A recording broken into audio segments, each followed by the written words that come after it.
की प्रेसिडेंट और तंजानिया संयुक्त गणराज्य की नेशनल असेंबली के अध्यक्ष माननीय डॉक्टर तुलिया एक्सन का स्वागत करते हुए अत्यंत प्रसन्नता हो रही है।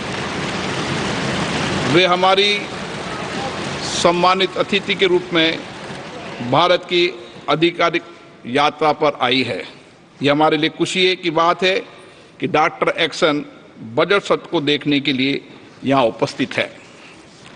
माननीय डॉक्टर तुलिया एक्सन शुक्रवार दिनांक 19 जुलाई 2024 को भारत पहुंची। उन्होंने 21 जुलाई 2024 को आगरा का भ्रमण किया और इस समय वह विशेष बॉक्स में आसीन है। हम भारत में उनके सुखद और सफल प्रवास की कामना करते हैं। हम अंतर्संघीय संघ के प्रेसिडेंट के रूप में उनकी भूमिका के लिए सफलता की भी कामना करते हैं। उनके माध्यम से हम तंजानिया गणराज्य की संसद के सदस्यों, तंजानिया की सरकार तथा वहाँ की मित्र जनता को बधाई और शुभकामनाएं देते हैं। माननीय सदस्यगण, जैसा कि आपको समाचार भाग 2 के माध्यम से पहले ही सूचित किया जा चुका है कि माननीय वित्त मंत्री जी के बजट भाषण की प्रतियां हार्ड कॉपी के रूप में उपलब्ध कराई जाएगी। अतः बजट प्रस्तुत हो जाने के पश्चात माननीय सदस्य कृपया बजट भाषण की अपनी अपनी प्रति प्रकाशन काउंटर से प्राप्त कर लें। आपको ये भी सूचित किया जाता है कि माननीय मंत्री द्वारा बजट प्रस्तुत किए जाने के पश्चात बजट की प्रतियां आपको मेंबर्स पोर्टल के माध्यम से भी उपलब्ध करा दी जाएगी। माननीय वित्त मंत्री Shrimati Nirmala Sitharaman.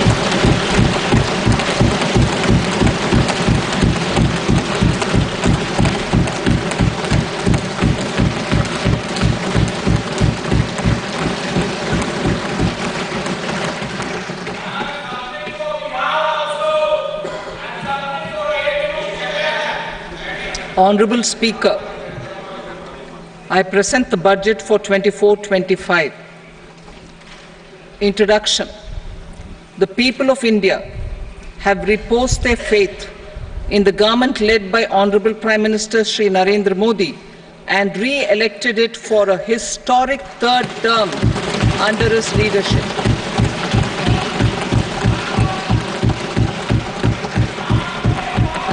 We are grateful for their support, faith, and trust in our policies. We are determined to ensure that all Indians, regardless of religion, caste, gender, and age, make substantial progress in realizing their life goals and aspirations. Global context. The global economy, while performing better than expected, is still in the grip of policy uncertainties. Elevated asset prices, political uncertainties, and shipping disruptions continue to pose significant downside risks for growth and upside risks to inflation. In this context, India's economic growth continues to be the shining exception and will remain so in the years ahead.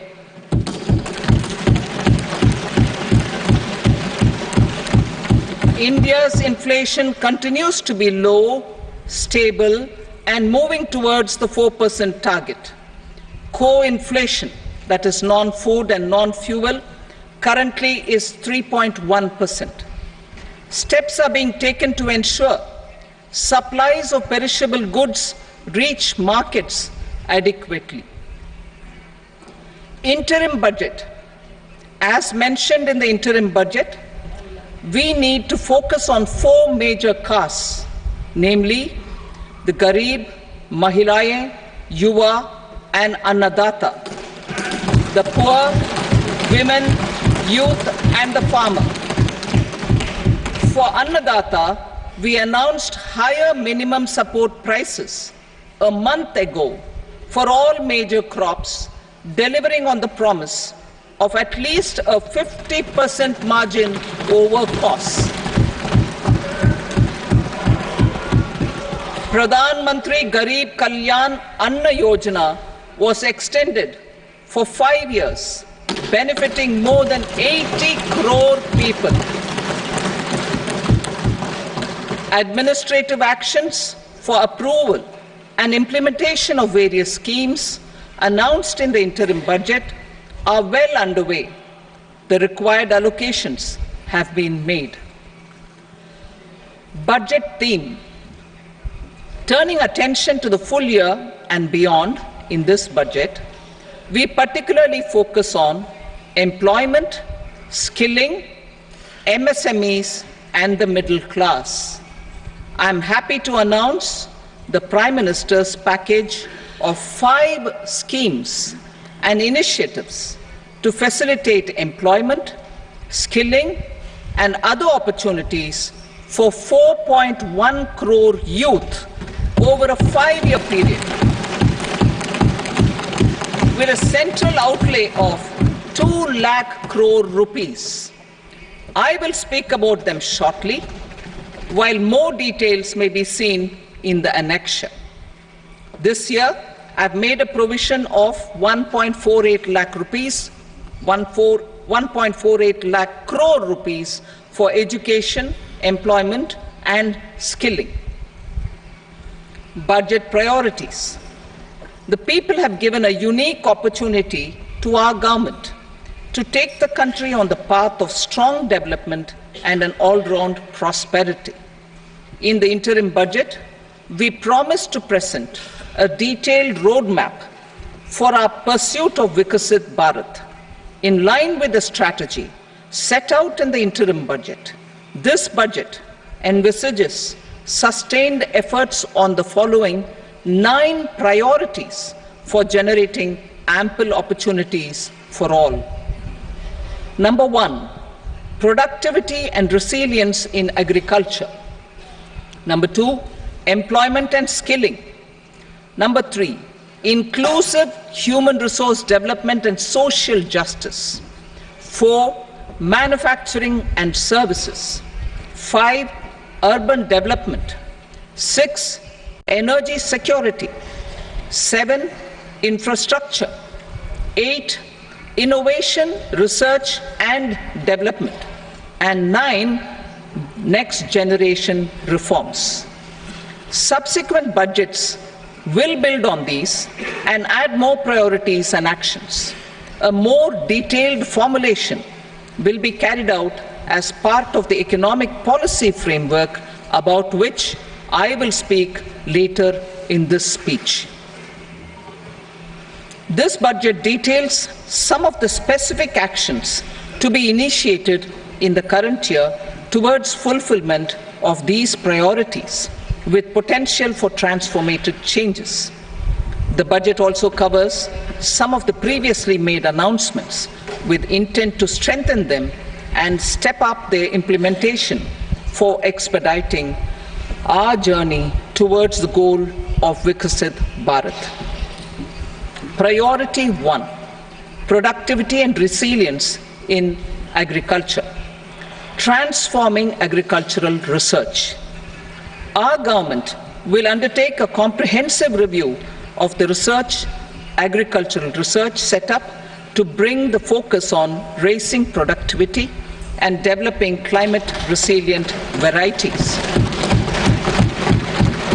Funding will be provided in challenge mode, including to the private sector.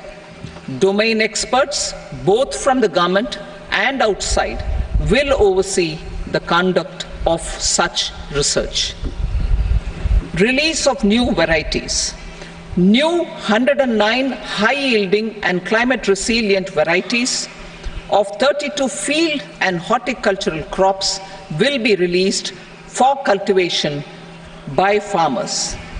Natural farming. In the next 2 years, 1 crore farmers across the country will be initiated into natural farming, supported by certification and branding. Implementation will be through scientific institutions and willing gram panchayats.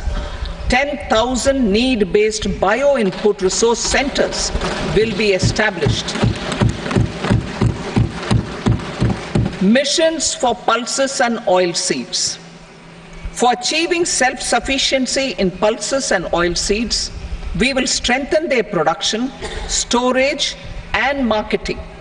As announced in the interim budget, a strategy is being put in place to achieve Atmanirbharta for oilseeds such as mustard, groundnut, sesame, soybean, and sunflower. Vegetable production and supply chains. Large-scale clusters for vegetable production will be developed closer to major consumption centers. We will promote farmer-producer organizations, cooperatives, and startups for vegetable supply chains, including for collection and storage and marketing. Digital public infrastructure for agriculture. Buoyed by the success of the pilot project, our government, in partnership with the states, will facilitate the implementation of the digital public infrastructure in agriculture for coverage of farmers and their lands in 3 years. During this year, digital crop survey for Kharif using the DPI will be taken up in 400 districts. The details of 6 crore farmers and their lands will be brought into the farmer and land registries. Further, the issuance of Jan Samarth based Kisan credit cards will be enabled in 5 states. Shrimp production and export.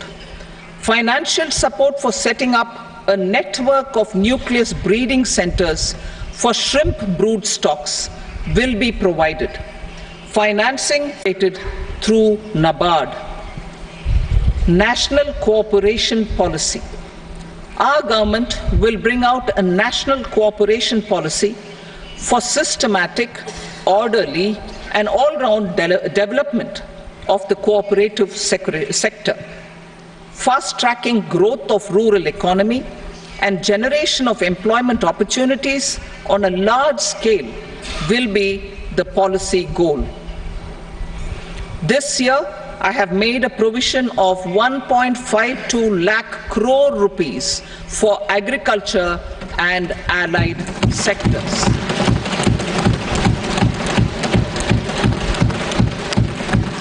Priority 2, employment and skilling. Employment-linked incentive. Our government will implement following 3 schemes for employment-linked incentive as part of the Prime Minister's package. These will be based on enrollment in the EPFO and focus on recognition of first-time employees and support to employees and employers. Scheme A, first-timers. This scheme will provide 1 month wage to all persons newly entering the workforce in all formal sectors.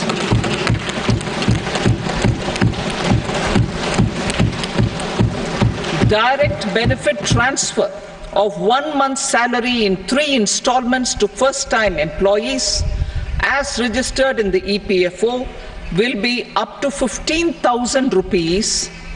The eligibility limit will be a salary of 1 lakh per month. The scheme is expected to benefit 210 lakh youths.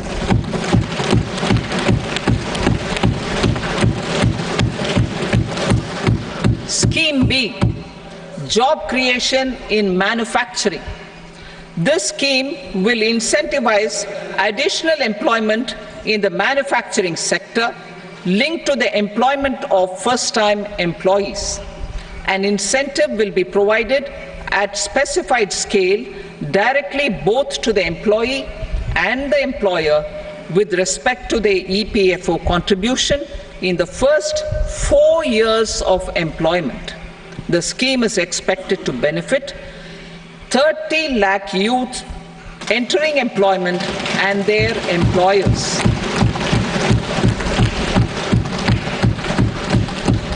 Scheme C, support to employers. This employer-focused scheme will cover additional employment in all sectors. All additional employment within a salary of 1 lakh rupee per month will be counted. The government will reimburse to employers up to 3,000 rupees per month for 2 years towards the EPFO contribution for each additional employee. The scheme is expected to incentivize additional employment of 50 lakh persons.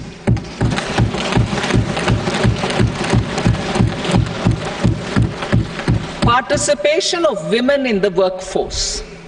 We will facilitate higher participation of women in the workforce through setting up of working women hostels in collaboration with industry and establishing creches. In addition, the partnership will seek to organize women-specific skilling programs and promotion of market access for women SHG enterprises. Skilling program. I'm happy to announce a new centrally sponsored scheme as the fourth scheme under the Prime Minister's package for skilling in collaboration with state governments and industry. 20 lakh youth will be skilled over a 5-year period.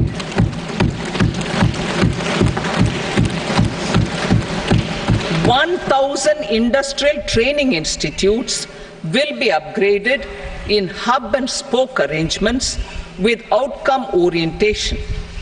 Course content and design will be aligned to the skill needs of industry, and new courses will be introduced for emerging needs. Skilling loans. The model skill loan scheme will be revised to facilitate loans up to 7.5 lakh rupees with a guarantee from a government-promoted fund. This measure is expected to help 25,000 students every year.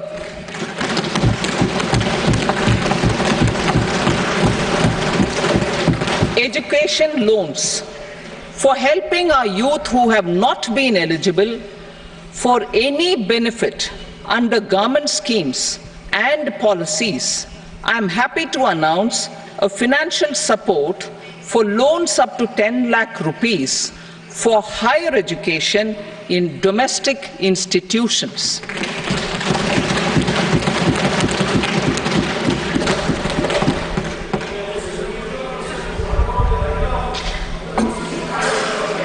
E-vouchers for this purpose.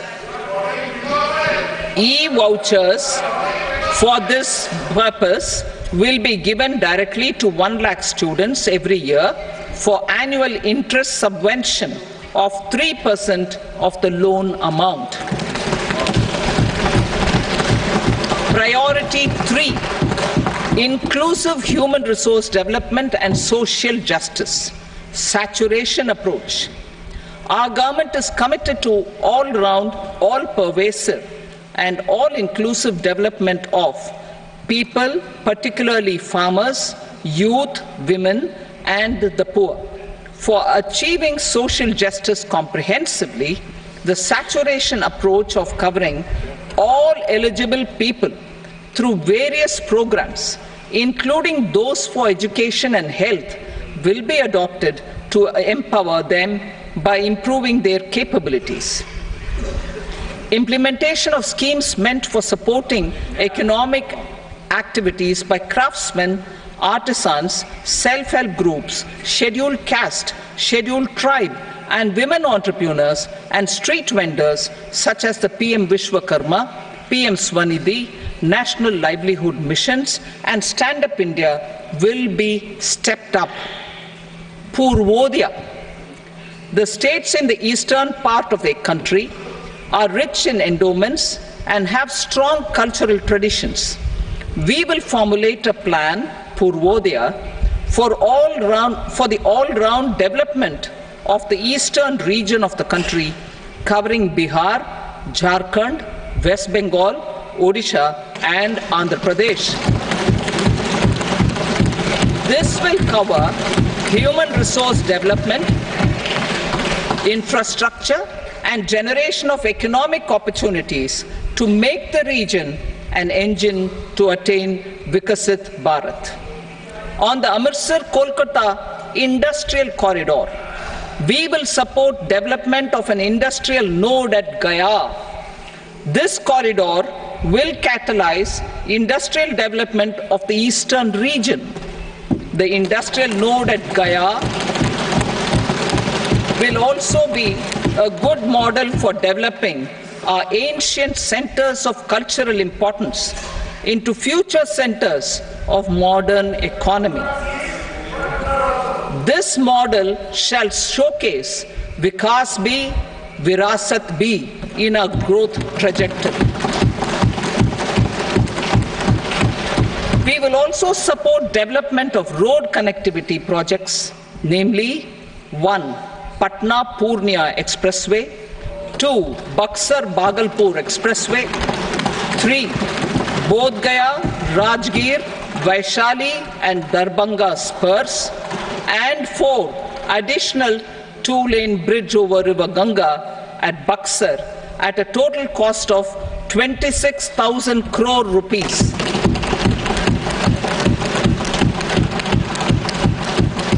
Power projects, including setting up of a new 2,400 megawatt power plant at Pir Painti, will be taken up at a cost of 21,400 crore rupees.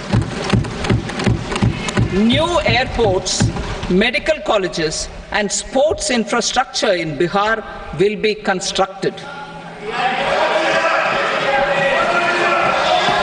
An additional allocation to support capital investments will be provided.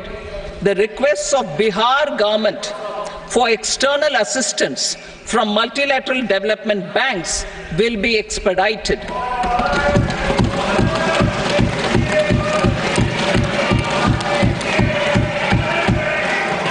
Andhra Pradesh Reorganization Act. Our government has made concerted efforts to fulfill the commitments in Andhra Pradesh Reorganization Act.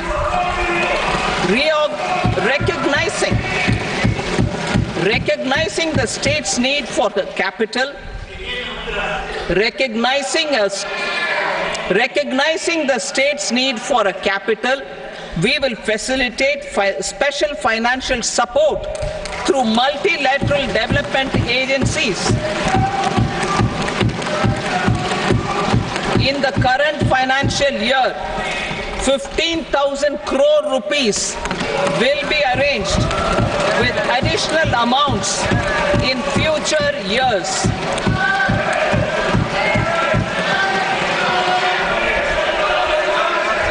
Our government is fully committed to financing and early completion of the Polavaram irrigation project, which is the lifeline for Andhra Pradesh and its farmers. This will facilitate our country's food security as well. Under the Andhra Pradesh Reorganization Act, for promoting industrial development, funds will be provided for essential infrastructure such as water, power, railways, and roads. In Kopparthi node on the Visakhapatnam-Chennai Industrial Corridor and Varavakal node on the Hyderabad-Bangalore Industrial Corridor. An additional allocation will be provided this year towards capital investment for economic growth. Grants for backward regions of Rayalaseema, Prakasham, North Coastal Andhra, as stated in the Act, will be provided. PM Awas Yojana. 3 crore additional houses under the PM Awas Yojana in rural and urban areas in the country have been announced, for which the necessary allocations are being made. Women-led development. For promoting women-led development, the budget carries an allocation of more than 3 lakh crore for schemes benefiting women and girls. This signals our government's commitment for enhancing women's role in economic development. Pradhan Mantri Janjatiya Unnat Gram Abhiyan. For improving the socio-economic condition of tribal communities, we will launch the Pradhan Mantri Janjatiya Unnat Gram Abhiyan by adopting saturation coverage for tribal families in tribal majority villages and aspirational districts.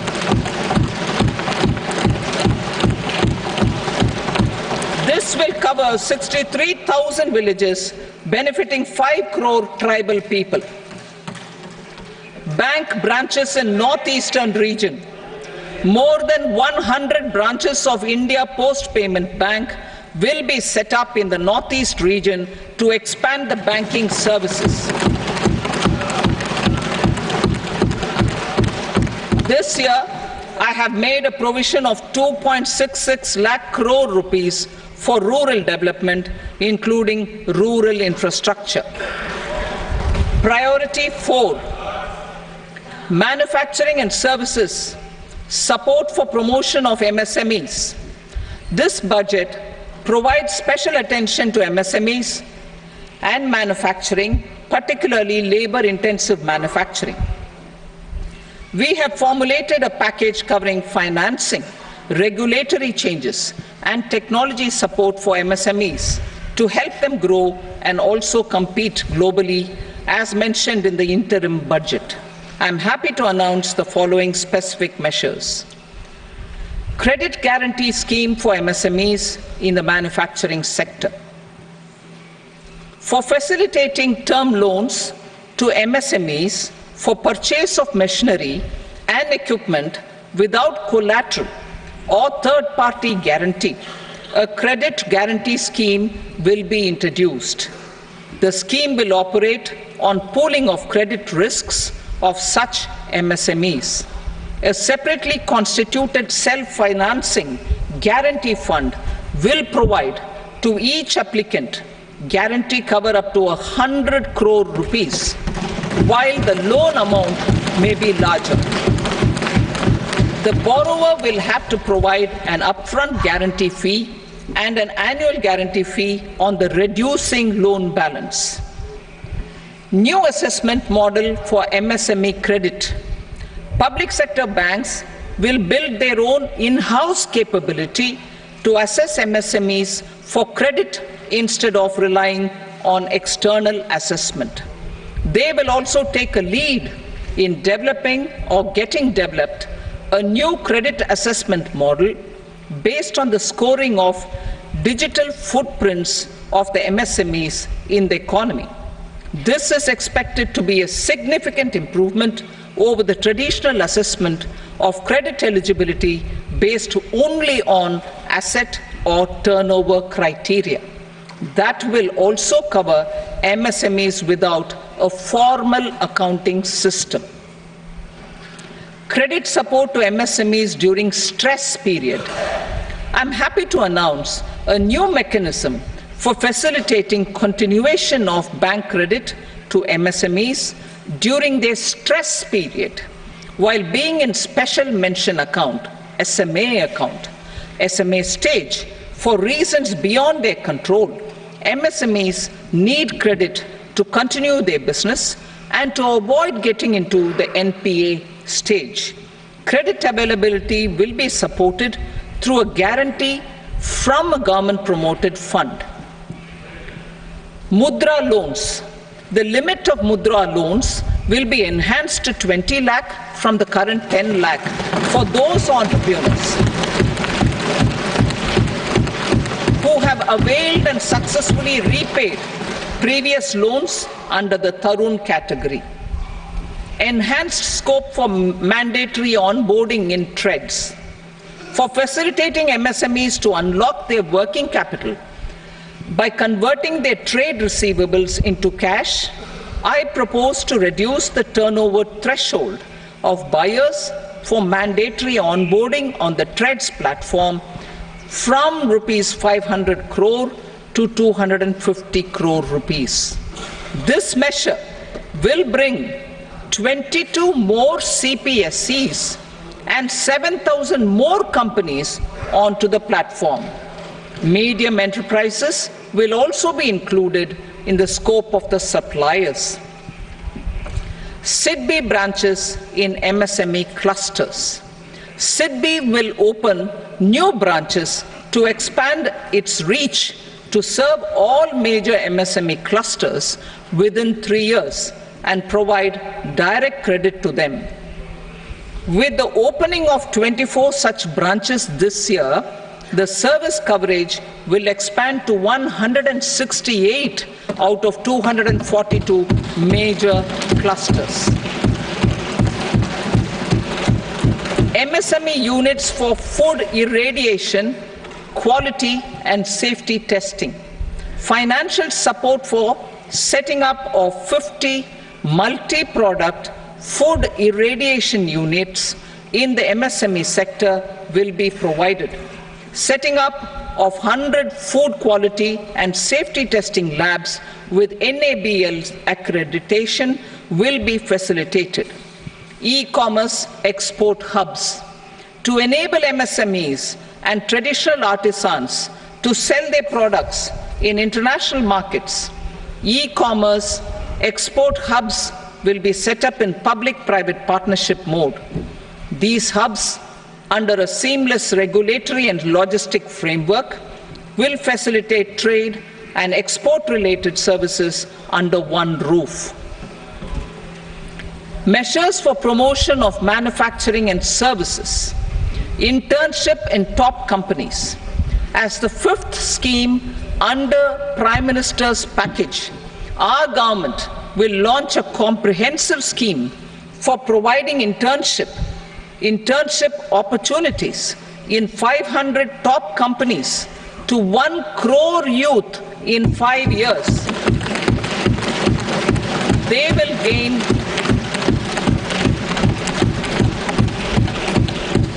will gain exposure for 12 months to real-life business environment, varied professions, and employment opportunities. An internship allowance of 5,000 per month, 5,000 rupees per month, along with a one-time assistance of 6,000 rupees will be provided. Companies will be expected to bear the training cost and 10% of their internship cost from their CSR funds. Industrial parks. Our government will facilitate development of investment-ready, plug-and-play industrial parks with complete infrastructure in or near 100 cities in partnership with the states and private sector by better using town planning schemes. 12 industrial parks under the National Industrial Corridor Development Program also will be sanctioned.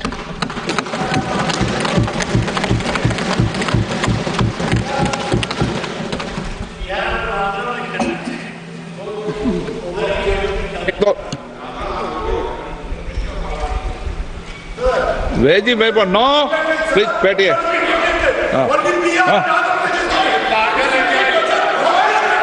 Rental housing. Rental housing with dormitory type accommodation for industrial workers will be, just 1 minute. Rental housing, I repeat, rental housing with dormitory type accommodation for industrial workers will be facilitated in PPP mode with VGF support and commitment from anchor industries. Shipping industry, ownership, leasing and flagging reforms will be implemented to improve the share of Indian shipping industry and generate more employment. critical mineral mission. We will set up a critical mineral mission for domestic production, recycling of critical minerals, and overseas acquisition of critical mineral assets. Its mandate will include technology development, skilled workforce, extended producer responsibility framework, and a suitable financing mechanism. Offshore mining of minerals. Our government will launch the auction of the first tranche of offshore blocks for mining, building on the exploration already carried out. Digital public infrastructure applications. Turning to the services sector, I propose development of DPI applications at population scale for productivity gains, business opportunities, and innovation by the private sector. These are planned in the areas of credit, e-commerce, education, health, law and justice, logistics, MSME service delivery, and urban governance. Integrated technology platform for IBC ecosystem. An integrated technology platform will be set up for improving the outcomes under the Insolvency Bankruptcy Code for achieving consistency, transparency, timely processing, and better oversight for all stakeholders. Voluntary closure of LLPs. The services of the Center for Processing Accelerated Corporate Exit, CPACE, will be extended for voluntary closure of LLPs to reduce the closure times. National Company Law Tribunals. The IBC has resolved more than 1,000 companies, resulting in direct recovery of 3.3 lakh crore to creditors. 3.3 lakh crore rupees to creditors. In addition, 28,000 cases involving over 10 lakh crore rupees have been disposed of even prior to admission. Appropriate changes to the IBC, reforms and strengthening of the tribunal and appellate tribunals will be initiated to speed up insolvency resolution. Additional tribunals will be established. Out of those, some will be notified to decide cases exclusively under the Companies Act. Debt recovery. Steps for reforming and strengthening debt recovery tribunals will be taken. Additional tribunals will be established to speed up recovery. Priority 5, urban development. Cities as growth hubs. Working with states, our government will facilitate development of cities as growth hubs. This will be achieved through economic and transit planning and orderly development of peri-urban areas utilizing town planning schemes. Creative redevelopment of cities. For creative brownfield redevelopment of existing cities with a transformative impact, our government will formulate a framework for enabling policies, market-based mechanisms, and regulation. Transit-oriented development. Transit-oriented development plans for 14 large cities with a population above 30 lakh will be formulated, along with an implementation and financing strategy. Urban housing. Under the PM Awas Yojana, Urban 2.0, housing needs of 1 crore urban poor and middle-class families will be addressed with an investment of 10 lakh crore rupees. This will include the central assistance of 2.2 lakh crore rupees in the next 5 years. A provision of interest subsidy to facilitate loans at affordable rates is also envisaged. In addition, enabling policies and regulations for efficient and transparent rental housing markets with enhanced availability will also be put in place. Water supply and sanitation. In partnership with state governments and multilateral development banks, we will promote water supply, sewage treatments, and solid waste management projects and services for 100 large cities through bankable projects. These projects will also envisage use of treated water for irrigation and filling up of tanks in nearby areas.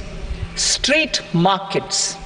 Building on the success of PM Swanidhi scheme in transforming the lives of street vendors, our government envisions a scheme to support each year over the next 5 years the development of 100 weekly hearts or street food hubs in select cities.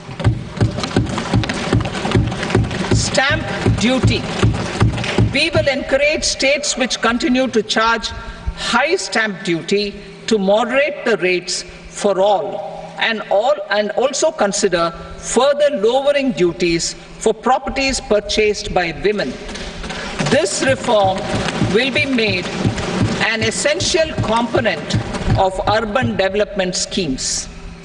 Priority 6, energy security, energy transition. In the interim budget, I had announced our strategy to sustain high and more resource-efficient economic growth, along with the energy security in terms of availability, accessibility, and affordability. We will bring out a policy document on appropriate energy transition pathways that balances the imperatives of employment, growth, and environmental sustainability. PM Surya Ghar Muft Bijli Yojana. PM Surya Ghar Muft Bijli Yojana. In line with the announcement in the interim budget,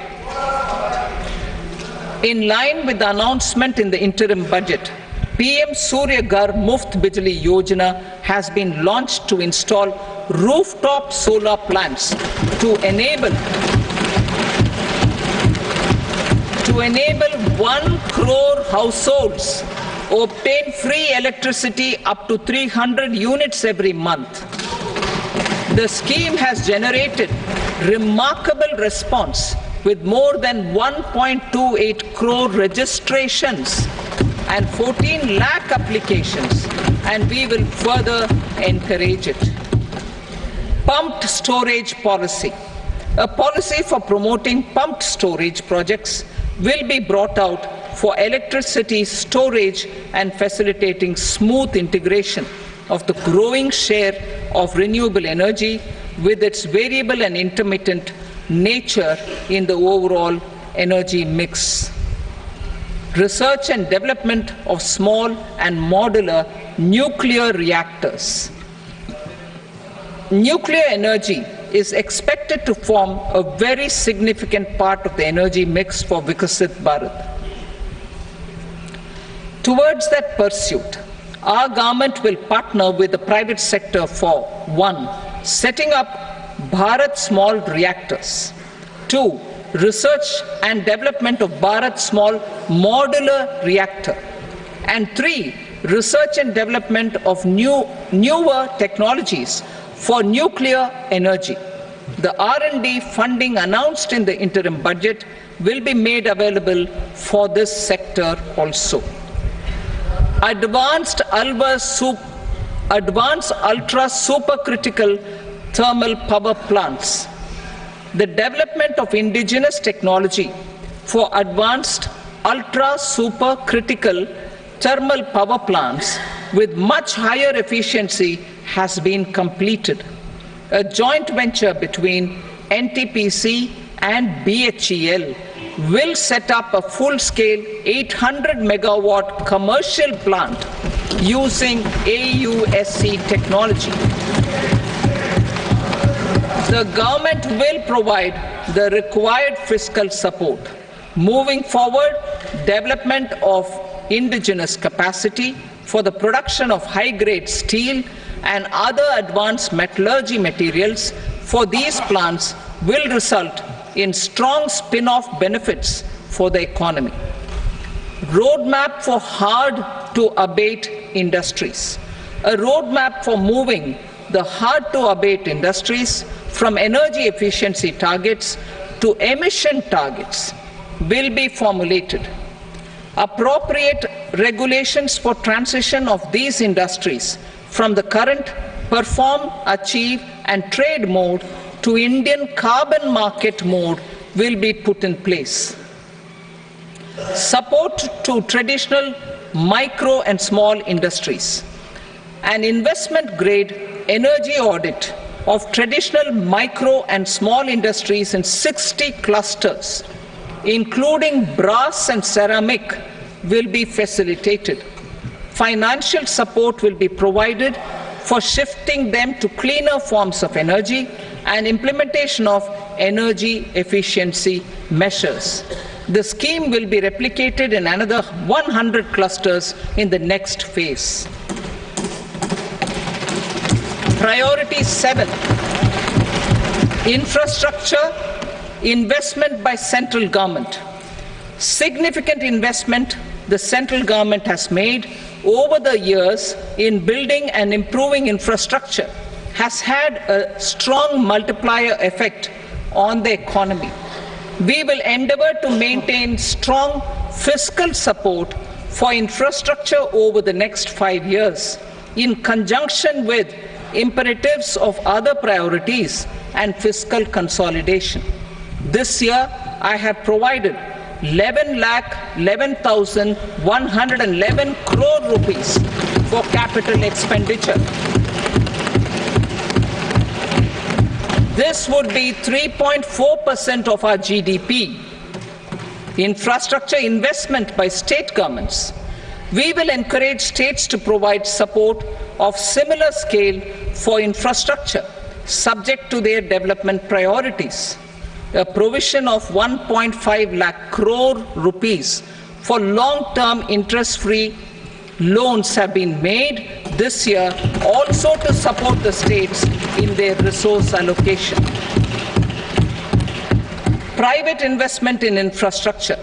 Investment in infrastructure by private sector will be promoted through viability gap funding and enabling policies and regulations. A market-based financing framework will be brought out. Pradhan Mantri Gram Sadak Yojana, Phase 4 of the PMGSY will be launched to provide all-weather connectivity to 25,000 rural habitations, which have become eligible in view of their population increase. Irrigation and flood mitigation. Bihar has frequently suffered from floods, many of them originating outside the country. Plans to build flood control structures in Nepal are yet to progress. Our government, through the Accelerated Irrigation Benefit Program and other sources, will provide financial support for projects with estimated cost of 11,500 crore rupees, such as the Kosi-Michi intra-state link and 20 other ongoing and new schemes, including barrages, river pollution abatement and irrigation projects. In addition, survey and investigation of Kosi-related flood mitigation and irrigation projects will be undertaken.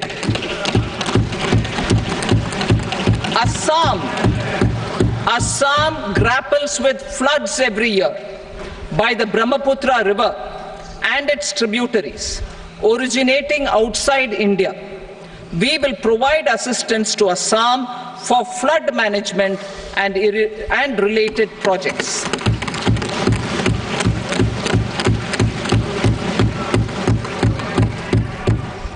Himachal Pradesh suffered extensive losses due to floods last year. Our government will provide assistance to the state for reconstruction and rehabilitation through multilateral development assistance.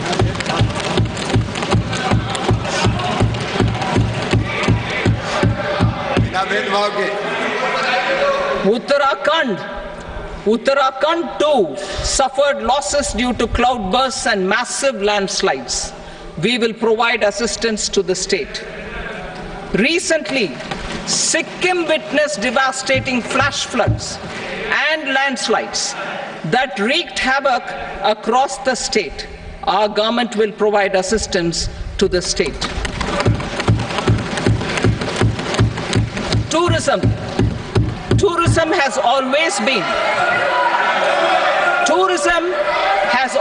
been a part of our civilization.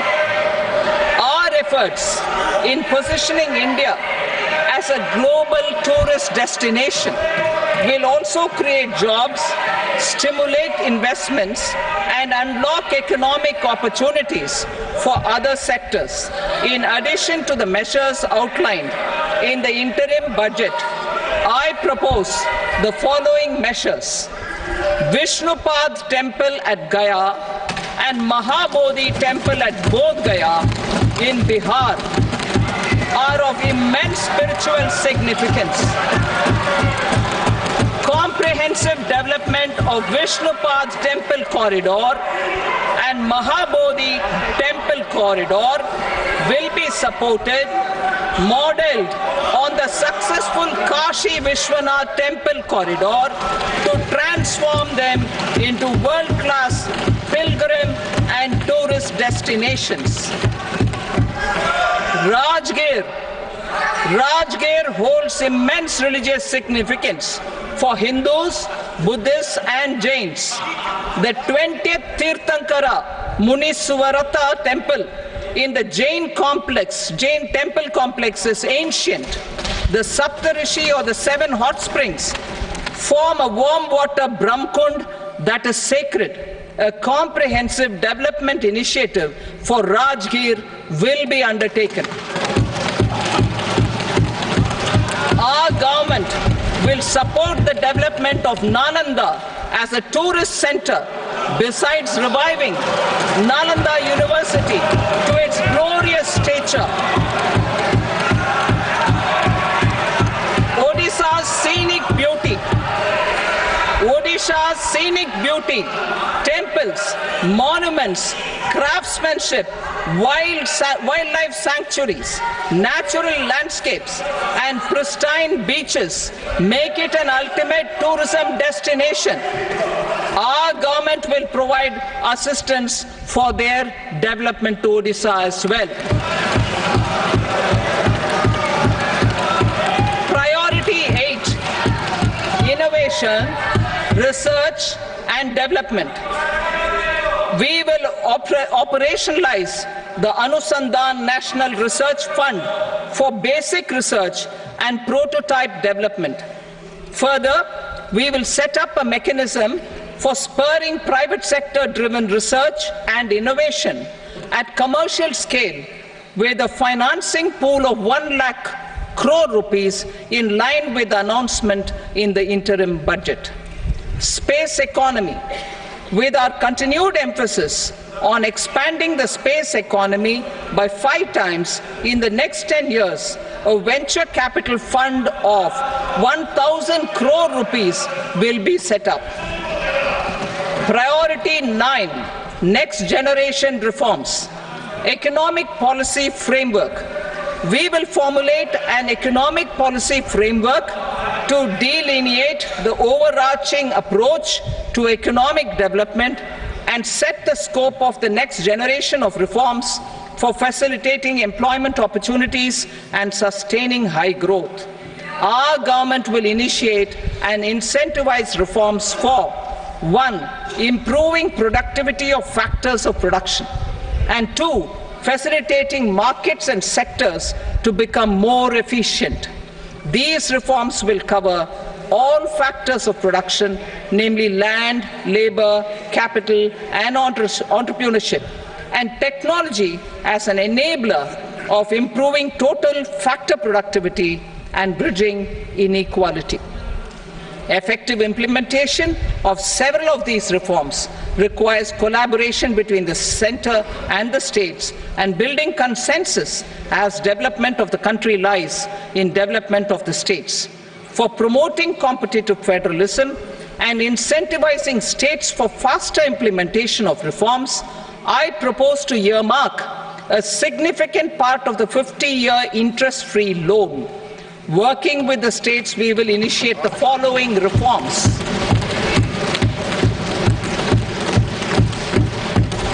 Land-related reforms and actions, both in the rural and urban areas, will cover land administration, will cover 1. Land administration, planning and management, and 2. Urban planning usage and building bylaws. These will be incentivized for completion within the next 3 years through appropriate fiscal support. Rural land-related actions. Rural land-related actions will include 1. Assignment of unique land parcel identification number, UL PIN, or Bhu Aadhaar for all lands. 2. Digitization of cadastral maps. 3. Survey of subdivisions, survey of map subdivisions as per current ownership. 4. Establishment of land registry.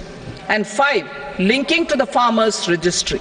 These actions will also facilitate credit flow and other agricultural services.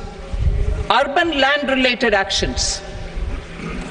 Land records in urban areas will be digitized with GIS mapping. An IT-based system for property record administration, updating, and tax administration will be established. These will also facilitate improving the financial position of urban local bodies. Labor-related reforms. Services to labor. Our government will facilitate the provision of a wide array of services to labor, including those for employment and skilling.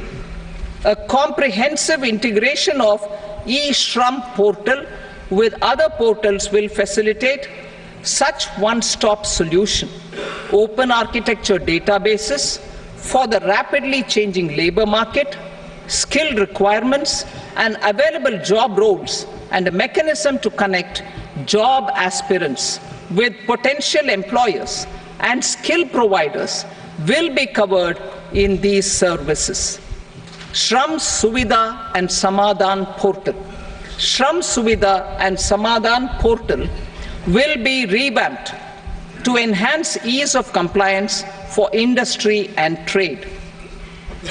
Capital and entrepreneurship related reforms. Financial sector vision and strategy. For meeting financing needs of the economy, our government will bring out a financial sector vision and strategy document to prepare the sector in terms of size, capacity, and skills. This will set the agenda for the next 5 years and guide the work of the government, regulators, financial institutions, and market participants. Taxonomy for climate finance.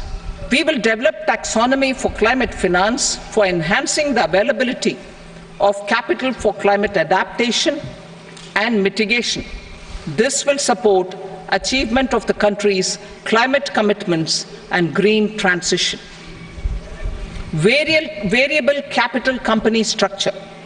We will seek the required legislative approval for providing an efficient and flexible mode for financing leasing of aircrafts and ships and pooled funds of private equity through a variable company structure. Foreign direct investments and overseas investment. The rules and regulations for foreign direct investment and overseas investments will be simplified to 1. Facilitate foreign direct investments, 2. Nudge prioritization, and 3. Promote opportunities for using Indian rupee as a currency for overseas investment. NPS Vatsalya. NPS Vatsalya, a plan for contribution by parents and guardians for minors, will be started. On attaining the age of majority, the plan can be converted seamlessly into a normal NPS account. Use of technology. We have successfully used technology for improving productivity and bridging inequality in our economy during the past 10 years. Public investment in digital infrastructure and innovations by the private sector have helped in improving access of all citizens, particularly the common people, to market resources, education, health and services. We will step up adoption of technology towards digitalization of the economy. Ease of doing business. For enhancing ease of doing business, we are already working on the Jan Vishwas Bill 2.0. Further, states will be incentivized for implementation of the business reforms, action plans and digitalization. Data and statistics. For improving data governance, collection, processing and management of data and statistics, different sectoral databases, including those established under the Digital India Mission, will be utilized with active use of technology tools.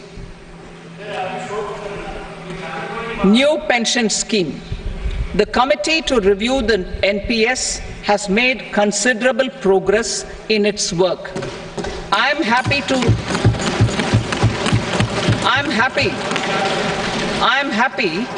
that the staff side of the National Council of the Joint Consultative Machinery for Central Government Employees has taken a constructive approach.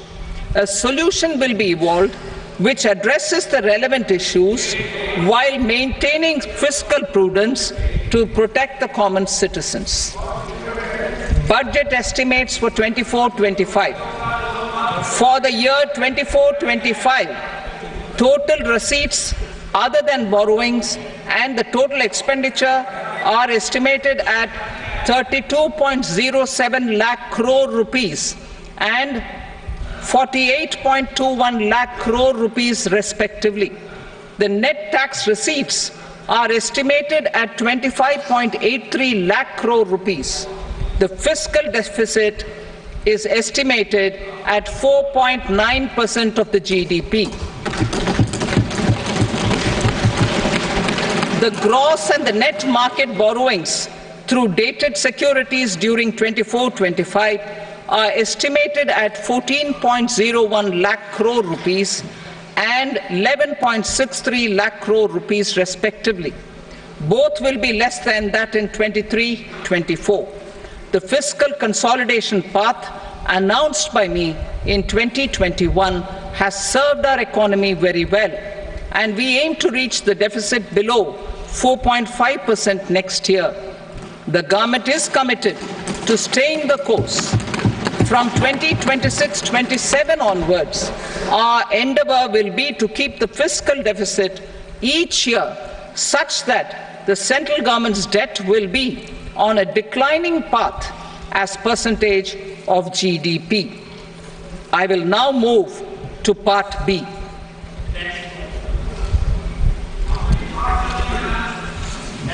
Indirect taxes. Sir, I start with GST. It has decreased tax incidence on the common man, reduced compliance burden and logistics cost for trade and industry, and enhanced revenues of the central and the state governments.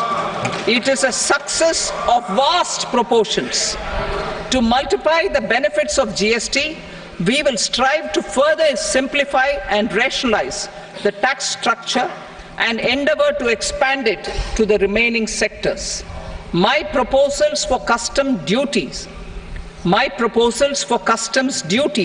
intend to support domestic manufacturing, deepen local value addition, promote export competitiveness, and simplify taxation while keeping the interest of the general public and consumers surmount. In Budget 22-23, we reduced the number of customs duty rates. I propose to undertake a comprehensive review of the rate structure over the next 6 months to rationalize and simplify it for ease of trade, removal of duty inversion, and reduction of disputes. I shall now take up sector-specific customs duty proposals. Medicine and medical equipments. To provide relief to cancer patients, I propose to fully exempt 3 more medicines from customs duties.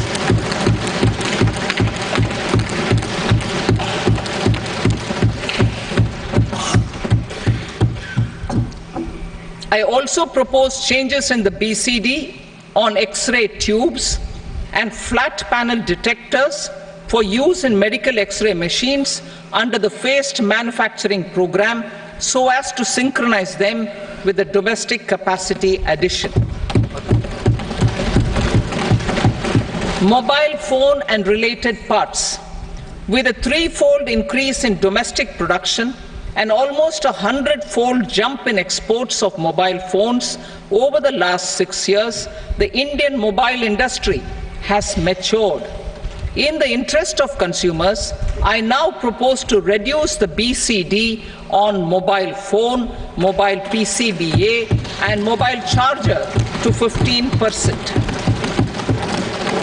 Critical minerals. Minerals such as lithium, copper, cobalt, and rare earth elements are critical for sectors like nuclear energy, renewable energy, space, defense, telecommunications, and high-tech electronics.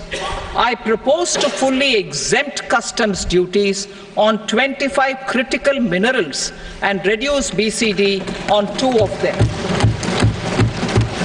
This will provide a major fillip to the processing and refining of such minerals and help secure their availability for these strategic and important sectors.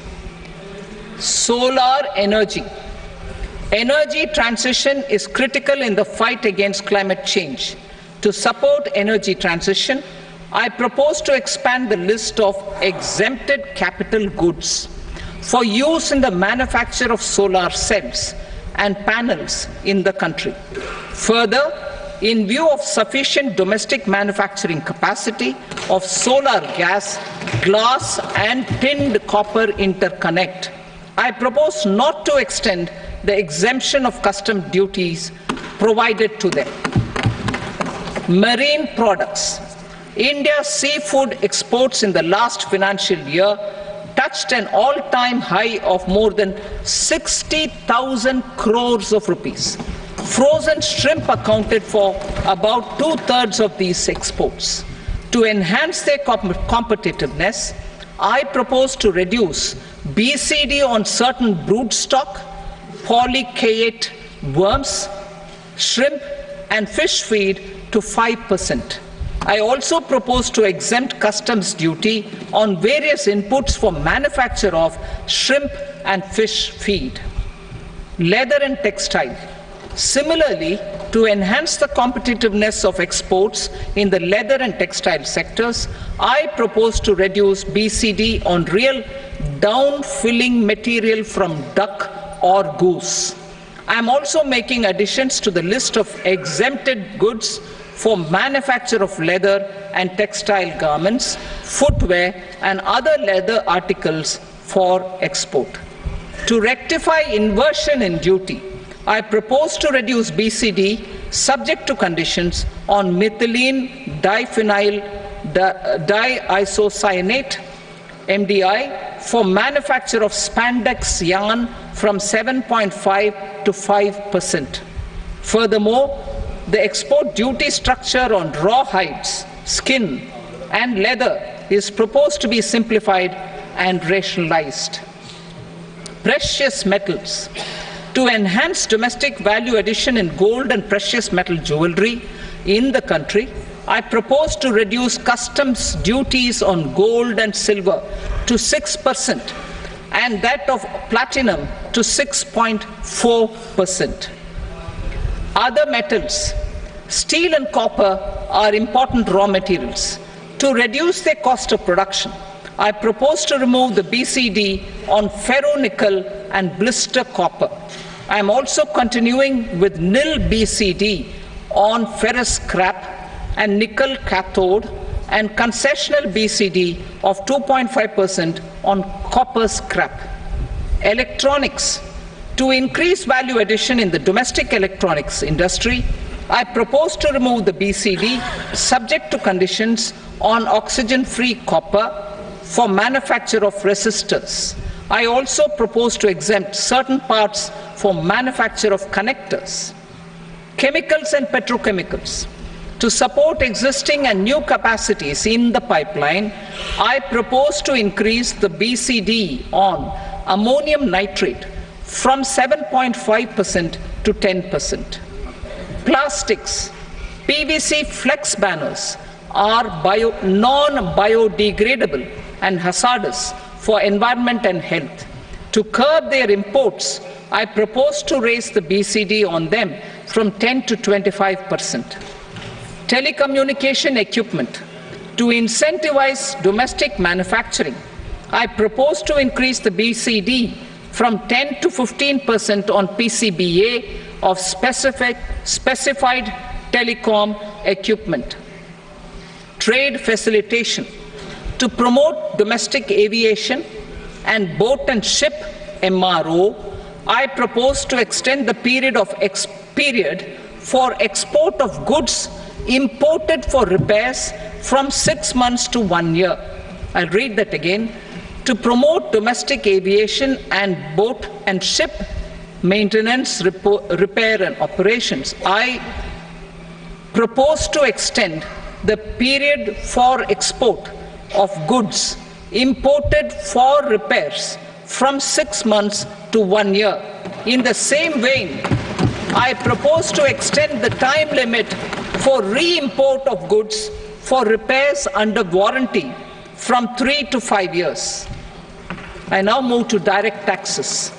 We will continue our efforts to simplify taxes, improve taxpayer services, provide tax certainty, and reduce litigation while enhancing revenues for funding the development and welfare schemes of the government.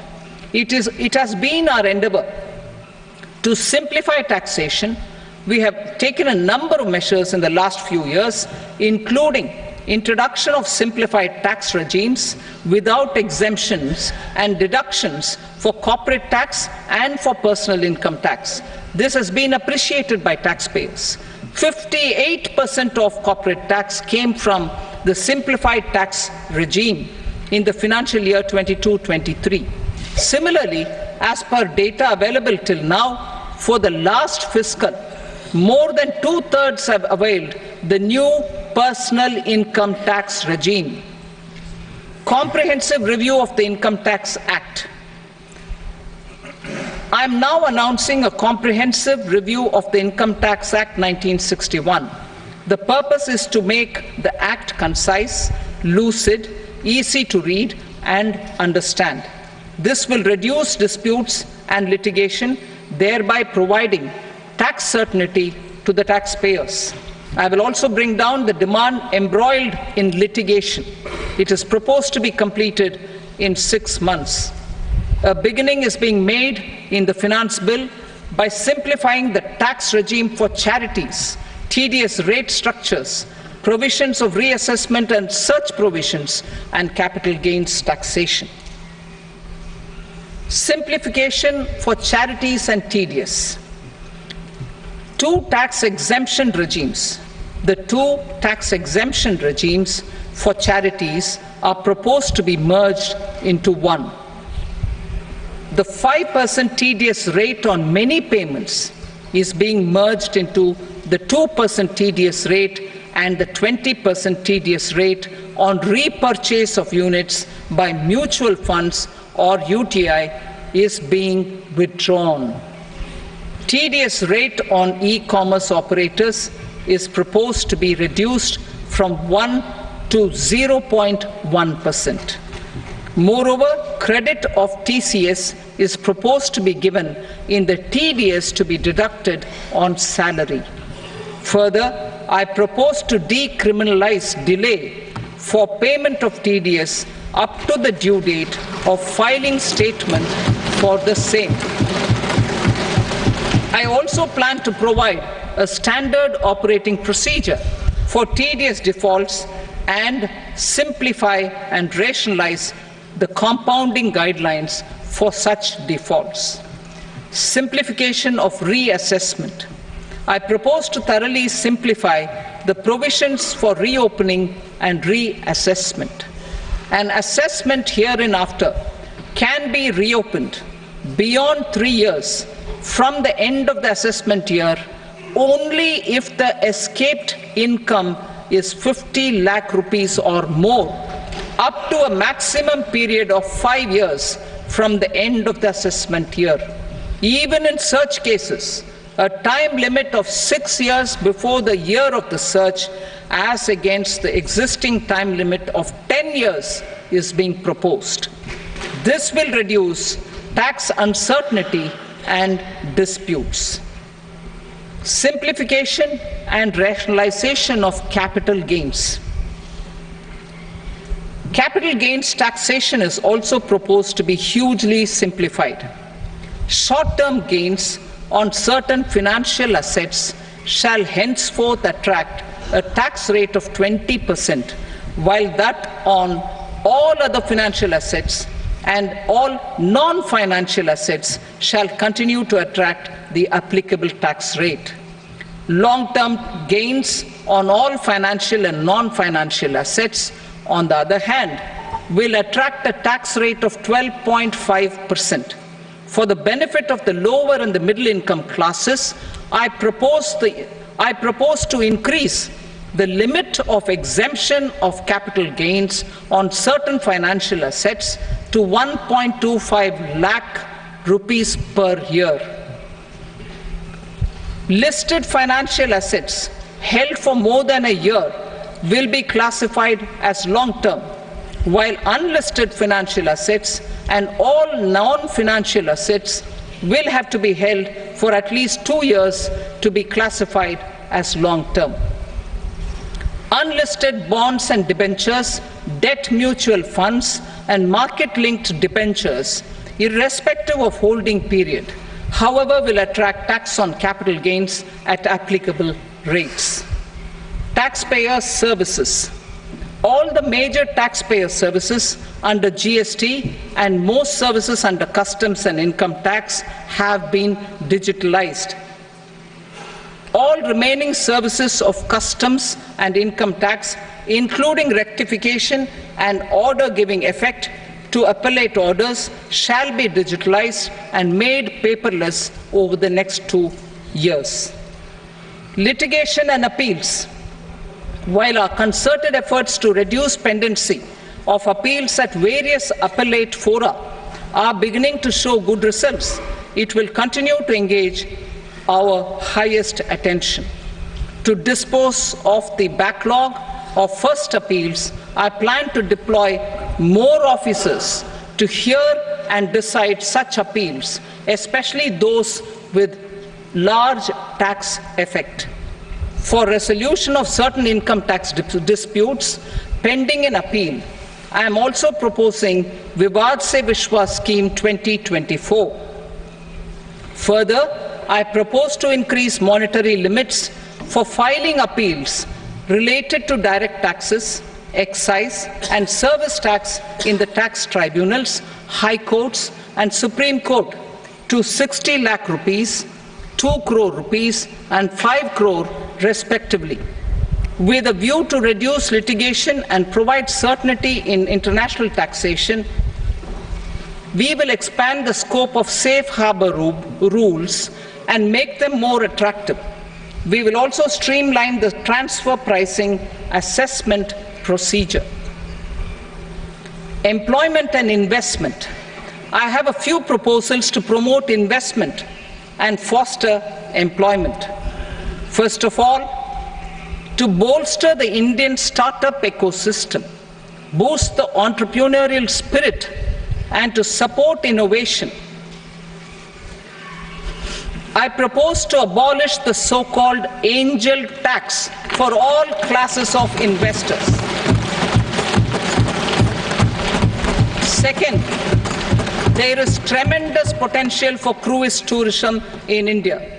To give a fillip to this employment-generating industry, I am proposing a simpler tax regime for foreign shipping companies operating domestic cruises in the country. Third, India is a world leader in the diamond cutting and polishing industry, which employs a large number of skilled workers. To further promote the development of this sector, we would provide for safe harbor rates for foreign mining companies selling raw diamonds in the country. Fourth, to attract foreign capital for our development needs, I propose to reduce the corporate tax rate on foreign companies from 40 to 35%. Deepening the tax base. I have a couple of proposals for deepening the tax base. First, security transaction tax on futures and options of securities is proposed to be increased to 0.02% and 0.1% respectively. Second, for reasons of equity, I propose to tax income received on buyback of shares in the hands of recipients. Other proposals: to improve social security benefits, deduction of expenditure by employers towards NPS is proposed to be increased from 10 to 14% of the employee's salary. Similarly, deduction of this expenditure up to 14% of salary from the income of employees in private sector, public sector banks and undertakings opting for the new tax regime is proposed to be provided. Indian professionals working in multinationals get ESOPs and invest in social security schemes and other movable assets abroad. Non-reporting of such small foreign assets has penal consequences under the Black Money Act. Such non-reporting of movable assets up to 20 lakh rupees is proposed to be depenalized. Other major proposals in the finance bill relate to withdrawal of equalization levy of 2%, expansion of tax benefits to certain funds and entities in IFSCs, and immunity from penalty and prosecution to Benamidar on full and true disclosure so as to improve conviction under the Benami Transaction Prohibition Act 1988. Personal income tax. Coming to personal income tax rates, I have two announcements to make for those opting for the new tax regime. First, the standard deduction for salaried employees is proposed to be increased from 50,000 to 75,000 rupees.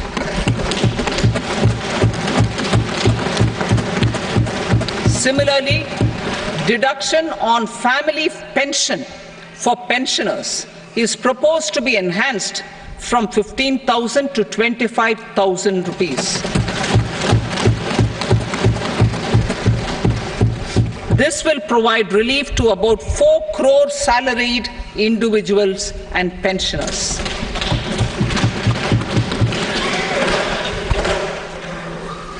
Second, in the new tax regime, the tax rate structure is proposed to be revised as follows: 0 to 3 lakh rupees, nil; 3 to 7 lakh rupees, 5%; 7 to 10 lakh rupees, 10%; 10 to 12 lakh rupees, 15%; 12 to 15 lakh rupees, 20%; and above 15 lakh rupees, 30%. As a result of these changes, a salaried employee in the new tax regime stands to save up to 17,500 rupees in income tax.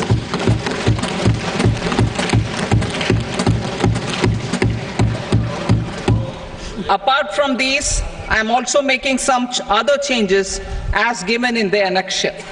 As a result of these proposals, revenue of about 37,000 crore, that is 29,000 crore in direct taxes and 8,000 crore in indirect taxes, will be foregone while revenue of about 30,000 crore rupees will be additionally mobilized.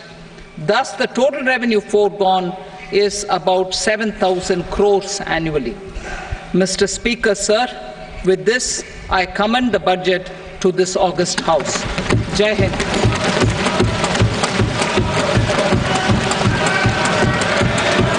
Item number 2. Item number 2.